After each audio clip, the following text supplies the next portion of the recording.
Ever since the first nuclear bomb took its first human victims, the specter of a nuclear Armageddon has hung over humanity like a plague.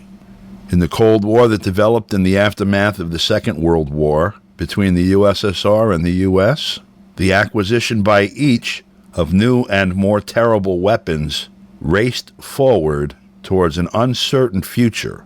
In hindsight, the adoption of an awareness of the mutual fate of each party appeared to act as a deterrent to the use of these weapons by either side.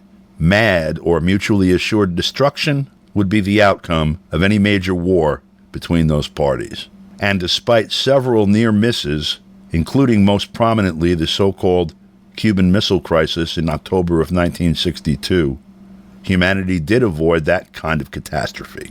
It appears, though, that the rules are being rewritten by the Biden administration in Ukraine, and we're going to talk about that with Mark Sleboda, analyst and lecturer based in Moscow. We spoke with him via Skype from Moscow on Tuesday. So let's do a look at strategy and tactics and blow it up to foreign policy and geopolitics right there. The principal event in the world right now geopolitically is the ongoing conflict in Ukraine, which currently has no end in sight between Russia and the West. And increasingly other countries like North Korea, South Korea, Japan, even Israel, are being dragged into at least the procurement for the conflict. So the whole purpose, the strategy behind this much ballyhooed NATO proxy Kiev Putsch regime offensive.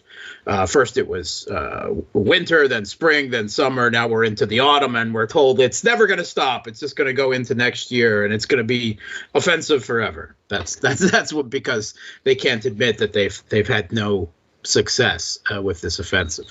The strategy of it was to break through heavily fortified echelon defensive lines in Zaporozhye, south Ukraine.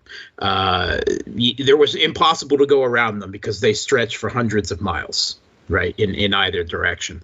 To break through them and to push to all the way down to the Sea of Azov.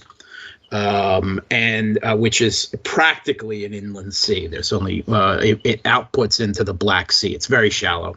The purpose of this would be to sever Russia's supply lines in southern Ukraine, the so-called land bridge, right, connecting Donbass with Crimea, and in so doing, it would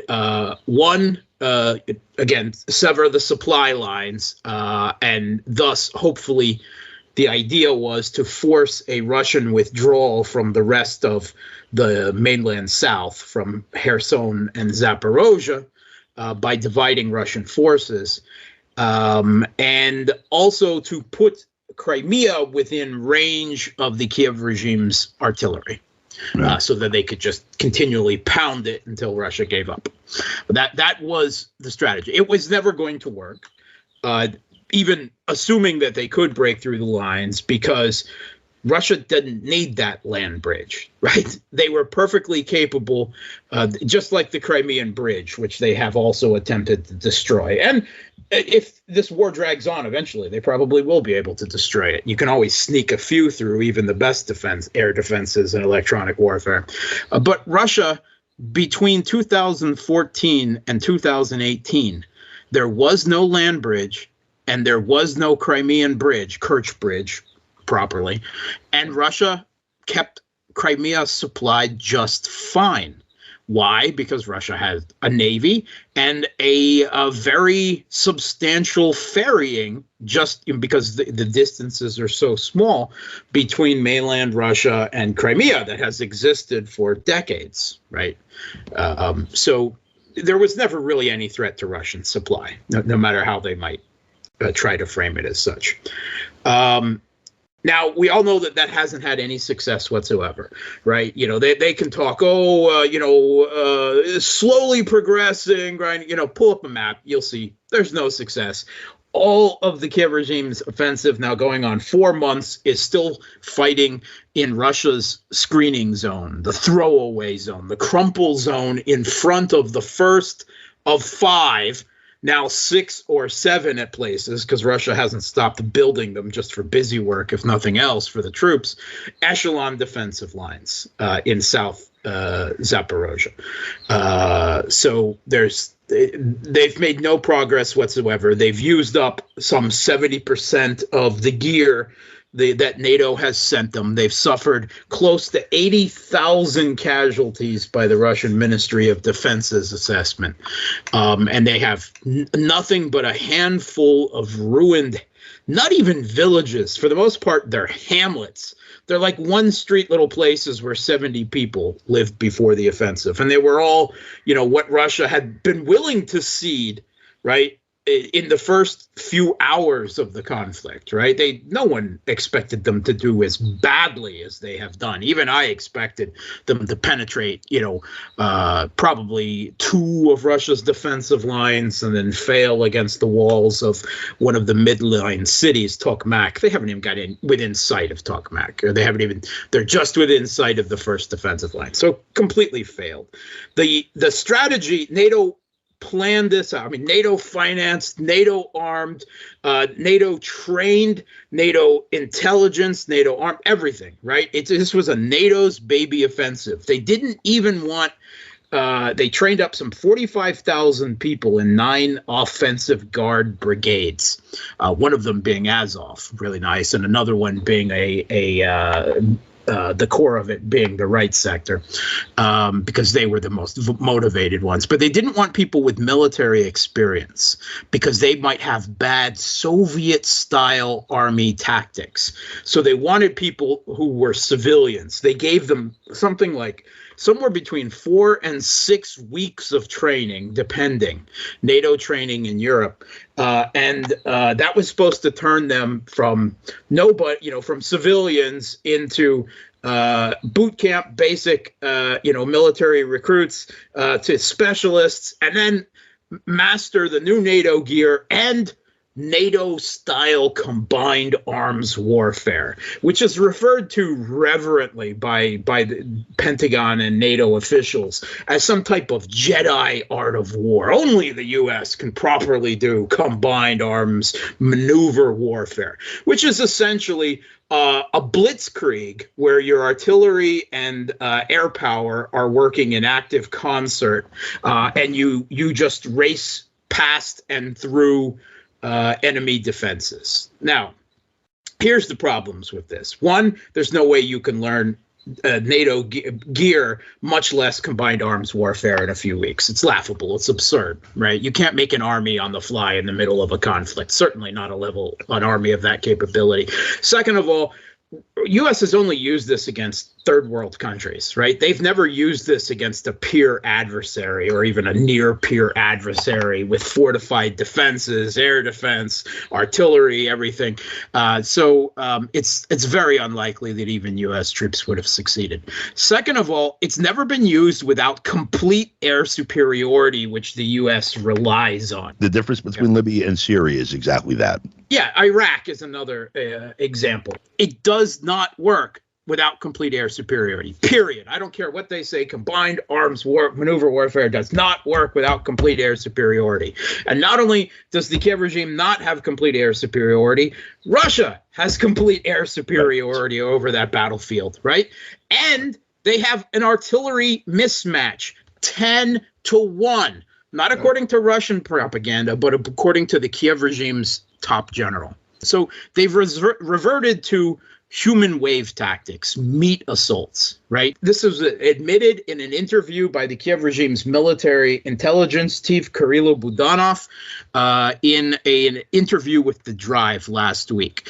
And is talking about it openly, but it's long been evident. They've left all the NATO military gear they have left behind because it just gets them targeted and killed by Russia's air power and artillery mismatch. So they send small groups of 2 to 3 people to avoid being targeted even by FPV drones and the like, to make it not worth. And endless waves, trickles, if you will. Some call it mosquito bite tactics, to try to get close to Russian defenses on foot, dig in. And then the idea is when enough of a critical mass is succeeded, then they might try to send some mechanized support to back them up to overcome a defensive line if necessary. It hasn't worked for them. It's just caused massive manpower casualties instead of the what's left of their NATO military gear. Now the U.S. and NATO are shifting to this strategy, realizing the offensive will not work, to do long-range strikes at Crimea, the Black Sea Fleet, to try to force Russia to the negotiation table in something that approximates the U.S. terms in the conflict. It's not going to work. Russia, the storm shadows, the drones, Russia knocks 60 to 70% of them out of the air, and has recently begun a campaign of hunting down the missile carriers and launchers that NATO has provided. So it was inevitable, right?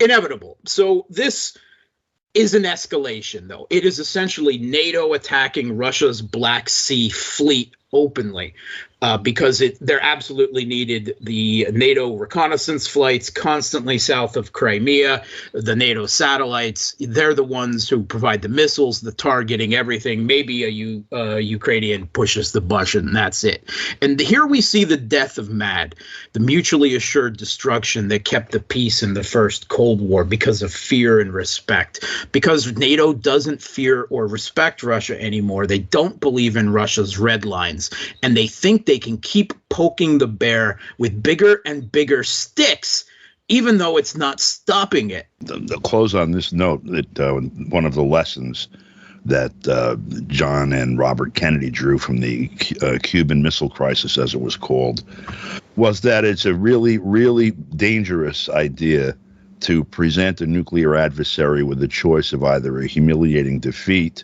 or nuclear war. And they think, and so did Robert McNamara say, as a postscript, the only reason we didn't have one then was dumb luck. And that's where the U.S. and NATO are, risking a humiliating defeat.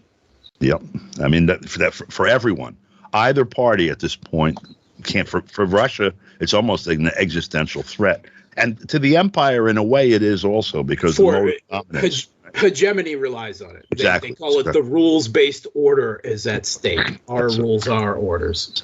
That's right. All right. Mark, thank you so much. It's a pleasure as always, and we'll speak with you again next week. Thanks for having me. For KPFK, I'm Don DeBar.